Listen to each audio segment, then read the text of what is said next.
don't believe the hype. That was a selection of pods of stuff that I've been recording over the last week with the riots going off in London. Now, I really don't want to concentrate too much on the ins and outs of the rioting, the rights and wrongs of it, all the rest of it. But I do see many people have seen this as a real negative, that this is an excuse for Cameron to bring in martial law effectively. First of all, I keep repeating about martial law. If martial law is introduced in the British Isles, it's known as civil war.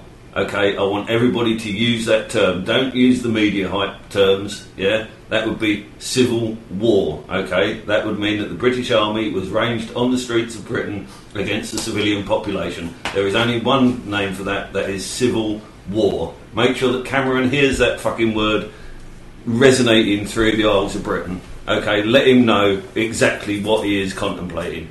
Alright? If they bring in UN troops, that's no longer civil war, that becomes war. Okay, let's not let these people... Sorry, I've chucked yours back to you, Phil. So that's my first point. The second thing that I want to point out is that with this, with these riots, we have been given a whole bunch of facts. Okay, this wasn't a 7/7 false flag attack where they could manipulate every element of the media. Yeah, I had a contact in Hong Kong contacting me over the week. He is one of these people that's kind of anal and watches the London CCTV cameras. They've got the website where you can dial in and watch a particular CCTV camera and report crimes if you see them going on. It's part of Cameron's big society. Fucking bullshit. And he was saying that that system, that web page, had been shut down during the riots. So public access to all of the CCTV footage was suddenly removed. So we know for a fact that there is CCTV footage of lots of instances of police behaviour that is completely outside of anything that will have been seen on the streets of Britain before. This was a new tactic being rolled out. This was a stand back, let the looters in, let the rioters in, wait for the shops to get burnt, then move in. It was a strategic tactic. It was rolled out all across the country. It was rolled out in every single rioting and looting event, and it can only... It doesn't matter how much they try and hide this shit. Once you've clocked the plan, it only takes a bit of reconstructive forensics on the events to be able to work out exactly what the mainframe plan was, what had been being rolled out. And by way of facts, I mean, first of all, we've got the evidence of the student protests of autumn of last year, which many of you may know one of my children was arrested during. Now, during those protests, we have a vast police force ranged against a group of children. Now, on this occasion, we're talking 20,000 children. Okay, 20,000 children on the streets of London on one day. Yeah? Determined to protest vigorously. So, any claims that I believe the figures were in the region of 2,000 looters, as the 2,000 rioters and looters as being the main numbers on the streets on any one night in London.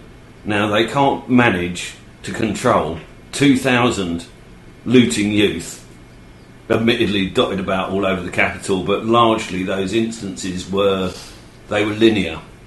They weren't all breaking out simultaneously all over the capital. It was over a number of nights, and each night it was different centres that were being hit.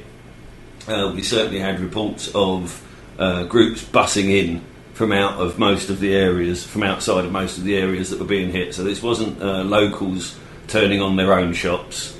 This appears to be groups coming in from outside. We've got reports of very specific texts being sent out over the BlackBerry networks specifying where and when to hit, to the extent of some of them being caged in terms of meet at such and such a place at 1600 hours. So it would appear that there is an organising force outside of the children, basically, who were caught up in this violent disorder. There, at the very least, is evidence of manipulation above and beyond the two poor little suckers that got 4 years each for posting a message on their Facebook accounts that didn't actually even result in any disorder. So they've now got 4 years for suggesting disorder, for conspiracy to create disorder. Again, I wonder how many other, I don't know, I wonder how many of our children may, in the heat of the moment, been posting messages to each other over their social networking media by way of joke or just being caught up in the moment.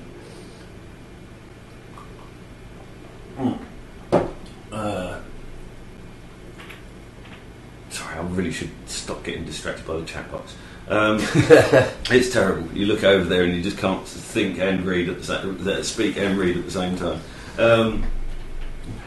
So as by way of facts, we've got evidence that the policing on the nights of the riot were hugely inadequate compared with the policing that was ranged upon things like the student riots and the various trades union protests in and around London from autumn of last year. We know that the territorial, the riot police that were utilised in the riots were not local police. So any claims that the local police forces in these areas where the riots were taking place were overwhelmed by the events of the evening is just bollocks. Utter bollocks. We have a standing force called the Territorial Police in the metropolitan area. We did get all the stats as to the size of it, but it's a force of several thousand well-equipped riot police that are not based at any given London area. I think they have a main depot, as it were, out Hendon Way, certainly out North London somewhere. But they are able to attend any incident in London in force, with all of the right equipment within a matter of, half an hour to an hour of that disorder breaking out. As far as the Tottenham riots are concerned, again, any claims that there weren't enough police on the ground to deal with it at the time, we're talking about an initial crowd of 200 protesters, and this is on a football day. Now, if anybody has ever been around any one of the London football grounds on a football match day, but they will know that the police are almost as numerous as the football fans. To the degree that for some matches the fans are literally marshalled by a fence of policemen. The policemen are literally shoulder to shoulder from the ground to the local train station or wherever they're going to disperse the fans from. So all of this force would have been local in the area. I mean, even as well as any football match, as well as the forces that you see ranged visible in public. If it's a London match, there will also be riot vans full of well-equipped police parked up in local side streets just in case. We have 2 police helicopters in the air from, at the very latest, 7:30 in the evening. This is an hour before the riot kicked off. They were overhead over the demonstration at the time. So we have 2 high-resolution cameraed police helicopters in the air before the riot. We have the group from Mark Duggan's family presenting I've